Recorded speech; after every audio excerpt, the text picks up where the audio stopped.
Peace and blessings. How you doing? Father Augustino here. Today is Saturday of the 5th week of Lent, and this is your daily Lenten meditation. We're going to take this from John chapter 11, verse 38 to 41. And it says, "Then Jesus, deeply moved again, came to the tomb.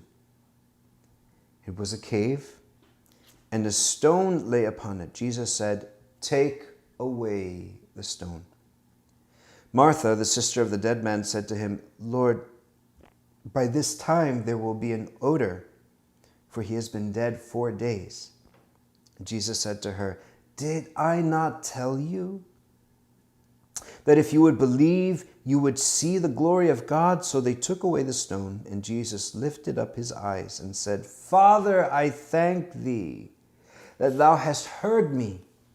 I knew that thou hearest me always, but I have said this on account of the people standing by, that they may believe that thou didst send me.' When he had said this, he cried out with a loud voice, 'Lazarus, come out!' The dead man came out, his hands and feet bound with bandages, and his face wrapped with a cloth. Jesus said to them, 'Unbind him and let him go.'"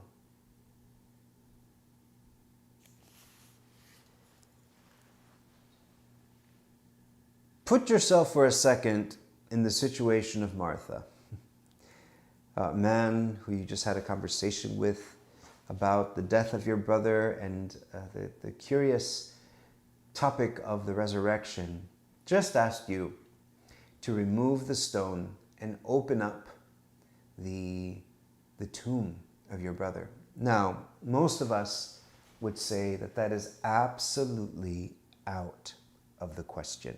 No, we're not going to open up the if it was in today's day and age, the funeral home workers would just be in a tizzy. They would be like, "Absolutely not, you can't do that. No way, shape, or form can you do that." And Martha believed. We can imagine the scene after Jesus said, "Remove the stone," Martha saying, "It's going to smell. He's been dead for 4 days." And him saying, "Did we not say that if you believe, you'll see the glory of God?" Martha taking a second and then ordering people around, because that's how Martha was. She was a go-getter. She got things done. She said, "Okay, you, come. Remove the stone." "Remove the stone? Remove the stone," Martha insisted. Remove the stone.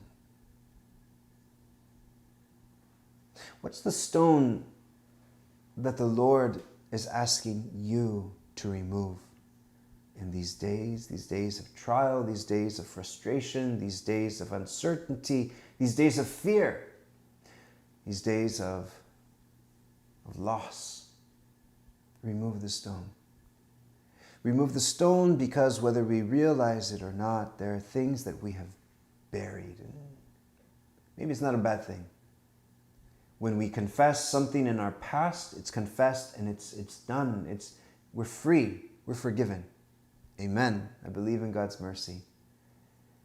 But maybe there's still something that needs to be offered up. Maybe there's things coming up.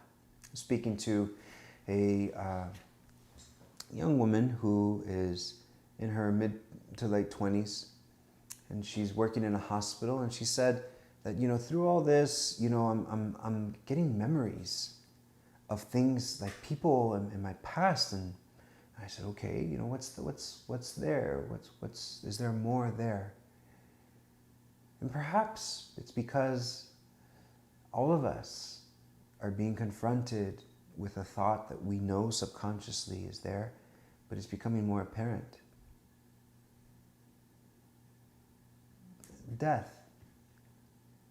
My brothers and sisters, we all one day will die. Now, there's some people who are dying right now, and we must pray for them. But if we knew that our time was short, we would be thinking of people that we need to reconcile with, how we would think twice about being frustrated over who finished the cereal or who left, who ate the food that you had in the fridge or whatever's going on. Remove the stone. Remove the stone so that even at the risk of something smelling, that the Lord may call out, bring new life in an area of our lives, of our past, that need His holy touch. Remove the stone. Knowing that we who believe will see the glory of God, even if we're afraid, remove the stone. Because the Lord has been heard by the Father. But sometimes we need to remove the stone so He can do more in us, and we will see His glory. Remove the stone and allow the Lord to work in your life. We'll see you tomorrow in this, your daily Lenten meditation. God bless you.